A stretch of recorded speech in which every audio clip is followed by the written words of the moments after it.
Okay, what's up, everybody? Good morning. Welcome to a home day edition of Morning Scone presented by Brock, the Baton Rouge Orthopedic Clinic. Of course, Parish Construction and Roofing. Need an orthopedist? You go to Brock. You need a roof? Call Parish. It's that simple. We think of everything.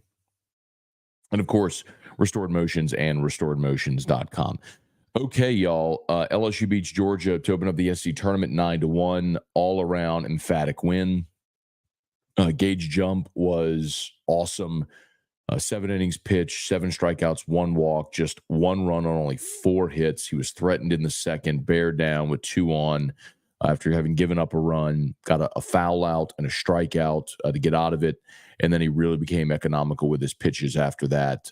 Gage jump was really good. Offensively, you had opportunities to blow the doors open and didn't, but you scored runs in 5 innings. And all things considered, a really strong offensive day for the Tigers. They left 13 men on base. So it could have been, man, I was watching the game in our ESPN studio, and in the second, up 3-0, and with runners on second and third, 2 outs, Stravinsky up, I'm like, man, base hit here, you go 5-0 in the second, you start talking about a run rule because they're already into their bullpen. And that'd have been great to shorten the game, not have to use relievers or whatever. But ultimately, Tigers got what they needed, which was a win, and they are in. LSU is in the NCAA tournament. That's not even debatable anymore. To get that emphatic of a win over a top 10 RPI team, your 14th SEC win, which creates separation now, right? Bama stuck on 13 after they lost. Florida stuck on 13 after they lost. It creates separation with the teams that were tied at 13. You're at 14 now. You've got a top 30 RPI. You've got a top 20 KPI. You're in. You're in the field no matter what happens the next 2 days. So now it becomes about the next 2 days. LSU will face Kentucky this morning at 9:30 a.m. I spoke to Jay Johnson yesterday. As of yesterday, hadn't decided yet on pitching. What he told me was that he's confident Luke Coleman will pitch one of the next 2 days. The question is, do you bring Luke Coleman back on 4 days rest as well, or do you wait and hold Luke Coleman until tomorrow? So I don't know what he's going to do, but I think LSU has a really good chance of winning this game. Pusser is Kentucky's lead guy, their Friday guy, who I presume LSU will see today. He's got an ERA of 4.5, not a huge strikeout pitcher, 61 strikeouts in 64 innings thereabouts. It's odd. Kentucky won 22 games in the league this year without having really a dominant staff. They can just really score runs. So whoever gets the ball for LSU, you got an offense in Kentucky that's going to put a lot of pressure on you, but it's a great chance for LSU to win this game today. I actually think LSU will win this game today. Now, the caveat is it does depend who you're throwing. But if Luke Coleman's going today, I think LSU will win the game. Let me see if I can get a line on it. Yeah, LSU's a minus 130 favorite in this game, which tells me they're probably throwing Holman. So in any event, good times to be a Tiger fan because the arrow is definitely pointing up. And all the people who said, oh, season's over, blah, blah, blah, blah, blah. How many times I tell y'all, bro? It's baseball. Teams are allowed to get better. Be playing your best at the end. Just get in the field. And now look at where you are. I don't know. I'll probably wait. I'll probably wait until Selection Monday to go on my my Twitter receipts, my old takes exposed binge, but we'll see. All right, let's say some good mornings here. Brant, I know you get a bid to host regionals if you win your conference championship. If we win a few more, how much does that alter where they travel, seating, and where they would go for supers? So you don't host if you win your conference. That's not necessarily true. There are 16 regional host sites, so not every conference champion is going to host. For example, like the SWAC champion gets in, they're not going to host. So just because you win your league doesn't mean you host. If you win your league tournament, it means you get in the field of 64. what I can tell you is I think behind the scenes, Jay is lobbying to go out west. And I think it's a really smart thing if it happens. Um, like Santa Barbara, for example. UC Santa Barbara is going to host a regional this year. There is going to be no atmosphere whatsoever. I mean, LSU may have more fans at a UC Santa Barbara regional than Santa Barbara would. So I think that's part of it. I don't think there's many good teams out west. I think Corvallis is the one spot where, I mean, LSU and Oregon State seemingly get paired a lot in the postseason. Them coming here or LSU going to Corvallis, but the tricky part, Brant, is that regionally there isn't an obvious choice. Like the year LSU went to Hattiesburg, it made sense regionally. And they're not going to send LSU to an SEC team's regional. So if you have 7 or 8 regional host sites in the league, that narrows down the number you can go to. So there's a chance LSU does get sent out west. They could go up to Terre Haute, to Indiana State. You know, I mean, I think that's one of the things you may see. Bill, good morning. Brant, I would hate to come to Knoxville if they win their regional. You mean to be paired with a super? I mean, I guess you're saying like if what super they'd be paired with. Now that also depends because you're going to see one get paired with the 16 and 2 get paired with the 15 and so on. So that depends on how it all the seeding plays out. Wendell, good morning. Gary, good morning. Juan, good morning. Another day of mimosas and Tiger baseball. Michael Gidry, Bart, good morning. Do you happen to know when Skenes will pitch again? I tried to look, did not find it. Let's see. I can find it right now for you. So he pitched Friday. Should be today, unless if they had a day off, which they probably did somewhere in the mix. But just a helpful tool if you need it. If you go to ESPN.com, this is just what I always look at. If you go to ESPN.com and you go to the Pittsburgh Pirates page at ESPN.com and go to schedule, it'll show you the projected. It'll show you the full schedule. It'll show you the projected pitching matchup. So Skenes is projected to pitch tomorrow at home against San Francisco at 11:35 a.m. Central. So tomorrow against the Giants. Larry Garner, Jason Horn, good morning, Uncle Scone. Kicks of the day, Team Drew. Zandel, good morning. Weston Weaver, what up, Matt? Haven't watched much Kentucky. How's their pitching matchup against LSU? Are they throwing their ace? So kind of talked about that a smidge as we open. Kentucky doesn't really have an ace. My guess is they're going to throw Pooser. And when we had a Kentucky writer on AFR yesterday, and that was his summation as well. But their bullpen has really, really struggled this year, and they don't really have a dominant ace. So here you go. Trey Pooser, 4.34 ERA. He's their Friday guy. Again, 61 strikeouts in 64 and a third innings pitched, so less than a strikeout per innings pitched, and he's walked 26.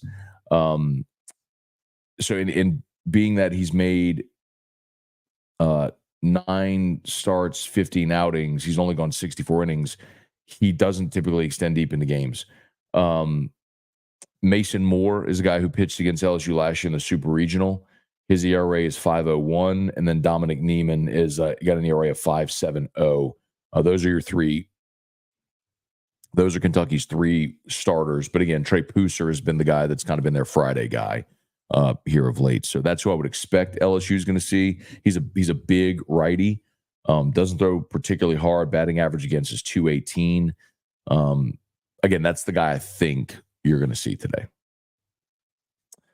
Abner Neal, morning, Matt. Let's beat Kentucky. Luke Bayard, my dude, have a good day. Thank you, man. Okay, we're not going to put. Sorry, can't use curse words. Anyway, anyone feel like LSU will beat KU? I think you mean UK. I have faith. Well, LSU is actually, I just told you, the betting favorite to win the game today, and they should be. They're playing well. My assumption, seeing the line, is that they're going to throw Holman, but Jay hasn't said that definitively. But so if you missed it, I had Jay on the show yesterday, and I said the way I asked him, because I knew he wasn't going to answer the question about who was going to be the starting pitcher. One of the things we learned after the game is that they had been prepping Gage Jump for this for 3 weeks. So Jay acknowledged that. So because we talked about it yesterday here, about throwing Gage Jump on short rest, and there's someone even made the point like, well, he's going to do that in the bigs, and that's true. In pro baseball, you're going to throw every 5th day. That's true. However, you're conditioned also to do it at that point. And that's why they put you in a farm system and work you up to that point. Gage Jump has never done that. And so Jay acknowledged they made that switch, moving Gage Jump to the front of the rotation. And about 3 weeks ago said, you know what, that game on Tuesday is probably going to be really significant for us. Let's get you ready to do that. So Gage Jump was fired up about it. So he's been preparing for 3 weeks to make that start on 4 days rest. So it wasn't like they just flippantly decided. They made that decision almost a month ago. So the question that I asked Jay, I said, has Luke Holman been preparing for the last 3 weeks to throw in 4 days rest? And I actually got a laugh out of Jay on that one. And I was like, man, and of course he wouldn't answer it, but I said, come on, man, you got to at least give me credit for trying to find a creative way to ask the question. He's like, that was good. But given the fact that LSU is favored in the game, I would think that means they're throwing Holman, and the odds makers tend to know, but I don't know. Hunter, morning, Scone, one of my buddies, a reliever for Kentucky, hoping to see him out there. Okay. Brant, man, if Baron Travinsky can get hot along with the other guys, that defense plays like yesterday. Watch out, Omaha. LOL, too soon. Brant, listen, first of all, you're right about the defense. I should have mentioned that. Defense was awesome yesterday. White made 2 plays at third. The bare hand on the roller, the liner from Charlie Condon.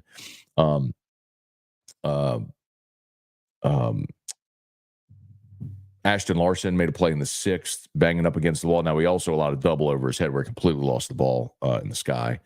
And then Mac Bingham made a play on a sinking liner in the 5th. It was off Charlie Condon's bat, too, if I'm not mistaken. Which all those plays helped extend Gage Jump's outing. I mean, think about that. Like, those are 4 outs where you're otherwise there's a base runner and you're throwing more pitches. So you could confidently say without those 4 plays, he doesn't get past the 6th minimum, Jesse, morning, Matt. Where do the Tigers end up for regionals?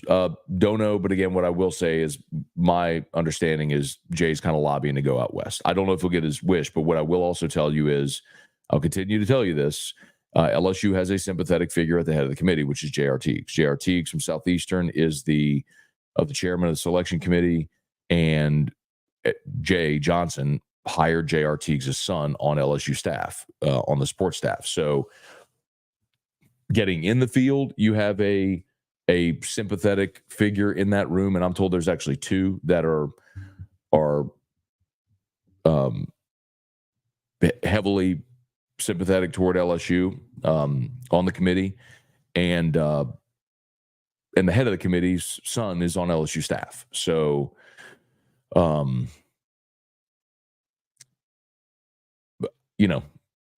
see. Let's see. Timothy Fontenot, good morning. Gage Jump pitched a gem yesterday. He was awesome. That's every bit an ace. When you go out there on 4 days rest, and especially when he ran into trouble in the 2nd, allowed to run two runners on with only 1 out, and he goes foul out, strike out to get out of it. That was huge. That was just massive. And then even Griffin Herring. Look, Griffin Herring opened up his outing by walking the first 2 batters he faced, and then had to face Charlie Condon with 2 on. That's when he hit the liner to Tommy White at third. And he got Condon to ground in the double play. That's what it was. Charlie Condon grounded into the double play. And we told you yesterday, and they went jump to Herring, so they went lefty. And we told you yesterday, Charlie Condon hit about 200 points lower against lefties than righties. So, Jay, knowing that, even after Herring was struggling with command early out there, stuck with Herring against Condon, and he got the double play. Lisa Drago, morning, Matt. Have a great Wednesday. Go Tigers. Johnny Troxler, good morning. Samuel Smith, feels good to be able to lay back and watch LSU in this tournament. Win or lose, seems like they will be a 3. Excited they're playing more games. Yeah, Samuel, I mean, I tend to agree with you. I think they've locked up a 3. I mean, depending on how deep a run they make here, conceivably they could get up to a 2, but that's inconsequential. If you're a 2 or a 3, it's really just what uniform you're wearing in your opener. You're still playing in a 2-3 matchup in a regional. So whether you're a 2 or a 3, it's somewhat inconsequential. Let's see. Brennan Huff, good morning. Gotta love postseason baseball. Hopefully there's SLME. Let's see. Brent Lee Ballius, good morning. Hey, Dad, good morning. Rex, what's going on? Bradley, how about them Tigers? Tigers. Trivia Carter, what's good? Ryan Amanda Guidry, good morning.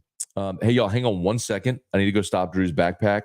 Literally give me less than 60 seconds. I'll be right back. Talk amongst yourselves. I'll be right back. Maybe a good reminder about Parish Construction and Roofing.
Okay.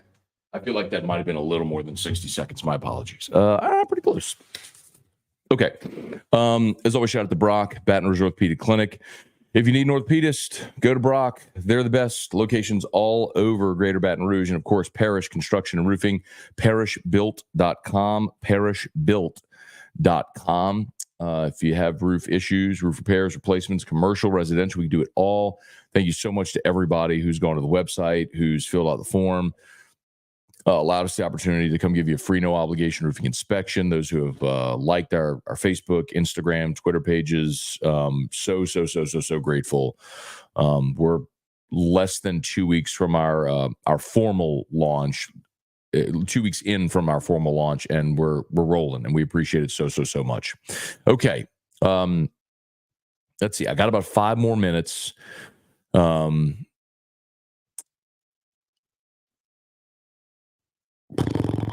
will I leave off? Here we go. Okay, Jacob Thompson, morning, Matt. 3 more days before I get married. Any advice I could use to help me in my marriage? I think it's all the obvious stuff, Jacob. Be honest. Tell your wife you love her. And maybe more than anything, Jacob, I would tell you is before you have kids, do everything you want to do. And even things you don't know you want to do. Like on a Tuesday night, go to a movie. Like I know nobody goes to a theater anymore, or maybe people do. I don't know. But just you want to go on a trip, go on a trip. Because when you have kids, your whole life changes, and it's totally for the better. It's just your life. Your life changes. Your priorities change. I mean, I don't know if I've told the story before, but like my dream vacation in the world is Italy. Like I want to go do 2 weeks in Italy and just see everything. And Eric and I were planning that trip when we got pregnant with Drew. And then obviously we found out, and again, our situation is an outlier, but we found out he was going to be sick. And here we are 10 years later, and I haven't taken that trip. And I don't know when I'll get to take that trip, quite honestly. So my point being, like, that's probably my best, like, be honest, like, love your wife, of course, all the things, pray together, all the things that that everybody would say and know, and the reasons, like, people have been married way longer than me, would tell you. But the other thing too, man, I would tell you, do everything you want to do before you have kids. If you want to have kids, have kids. Please don't misunderstand me. It's the greatest blessing in the world. But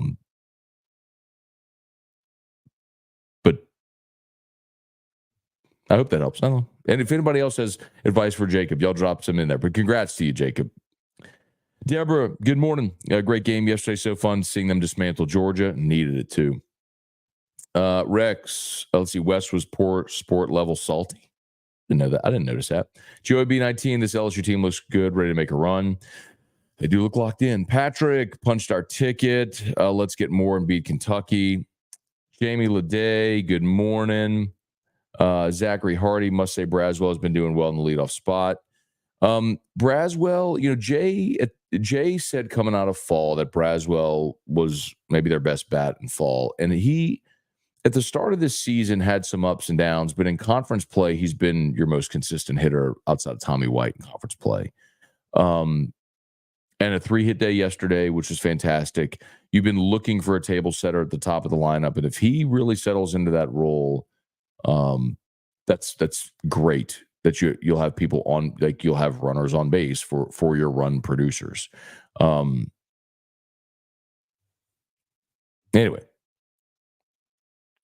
let's see. D1 baseball has LSU the Stillwater Regional and Vandy at Corvallis. I mean, that's totally. I mean, I really think they could be sent anywhere. All I can tell you, because there isn't a geographic location that makes it a definite, like when you had Hattiesburg a couple of years ago, or like when Tulane or Southern or ULL get sent to Baton Rouge, or Monroe, right? Like, the Louisiana teams get sent to Baton Rouge. So I could believe they go anywhere. The only thing I do know is that kind of quietly Jay's lobbying to go out west. I do know that. Jason Walker, good morning. Leon Williams, that was fun to watch yesterday. Taylor, what's up? James McKinney, Ray Langlois, let's get another one. Prods up 96. Morning, Matt. Tigers looking to be in tournament mode, starting to peak. Hey, real quick, by the way, for anyone who's interested, if you missed it yesterday and when we're done here, if you want more LSU baseball talk, preview, all this stuff, my LSU Daily episode, I posted one last night. That's my full reaction to the Georgia win, my interview with Jay Johnson, and I had an interview with a Kentucky writer who gave us like all the deets on Kentucky. So it's about a 25-minute episode. So when we're done here, if you pop over to LSU Daily, whatever podcast app, just search LSU Daily, you'll see that episode there. Strong side morning, get out there, make it a good one. Let's see. Cindy Giat, good morning. Yes, we're going to beat Kentucky. Hope so, man. Keep on playing on. Quentin Brakebill, good morning. Lou, how long do you think Kentucky coach stays? Seems like big baseball schools would start to make offers. Well, look, I mean, the thing is, Lou, like, Mingione got him to supers last year. They're going to be a national seed this year. And I know they extended him at Kentucky. So, like, you're already a head coach in the SEC. I only think there's like a handful of jobs you'd leave for. I mean, it would be one of the top 5 jobs in the country if it was, LSU, Florida, Texas, something along those lines. I don't think you're leaving, it's not like you're crushing it at a G5 school, at a mid-major, and you're looking to move up. I mean, there's instances where, like, Dave Van Horn was at Nebraska and got Nebraska to the College World Series, then went to Arkansas. Well, the resources in baseball in Nebraska and Arkansas are night and day. Mingione's already a coach in the SEC who's won the league. Where are you going to go? Maybe he will. And there's certainly schools with more resources than Kentucky. But again, it would have to be probably like one of the top schools in the SEC, which, what jobs open and do they target Mingione? I don't know. Tommy, good morning. Milam's been solid since Terry says, we could play second. Do you see Milam moving to short next year? Maybe, Tommy. You got Kucherak there as well, who could play short. Milam could stay at second. We'll see what happens with the signing class. You could always go into the portal, but Milam could absolutely play short. And look, he's played short this year when Braswell was struggling defensively. Milam went over there and played a little short. Dane, good morning. Bubba, good morning. Hey, Matt, good morning. Line was all the way back to Terre Haute. Christmas time. Brandon Hoyt. Yeah, defense is amazing. We did talk about it. Dane, Omaha needs LSU to get in for economic reasons. And listen, I mean, again, I'll say this again. I'm not like predicting LSU's going to the College World Series. But when you look at what you need to have that happen, like LSU's has got to advance to a winner's bracket, but go to regional. Let's say you throw Gage jump in your opener and you win a 2-3 game. Okay, you come back with Luke Holman in the marble game. If you win behind Holman, now someone's got to play an elimination game, then come back and beat you twice. I like LSU's chances. So you advance out of a regional, you go to a super, and you go jump Holman. You win the first 2 games. That you go to Omaha. I mean, is it doable? Yeah, it's doable. Now, you could run up against somebody else's ace that handcuffs you, and you lose a 3-2 ball game, and now you're in a world of trouble. And it's baseball, and that can happen. But your draw is absolutely going to matter. And, you know, but can it happen? Yeah, it can happen. Yeah, Bill said predictions are predicting Corvallis. But again, like you just saw another one said Stillwater. I mean, I've seen predictions all over the place. So we'll see. Oh God, I got to go. Chandler, would winning in Hoover make us a regional host? No, you have no chance of being a regional host. 13 and 17 in the league, in a league where, but look, last year SEC set the record with 8 regional hosts, and you're not one of the top 8 in your league. So, I think the SEC will get.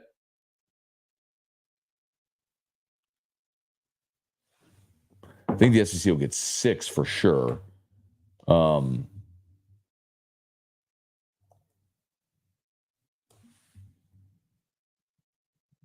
gotta go.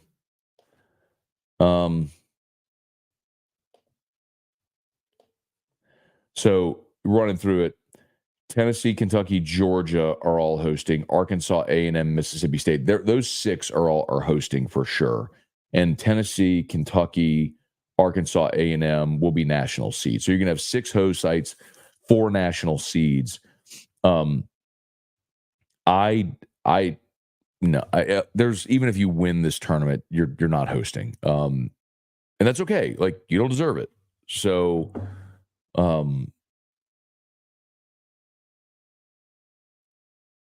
just hope for a favorable draw.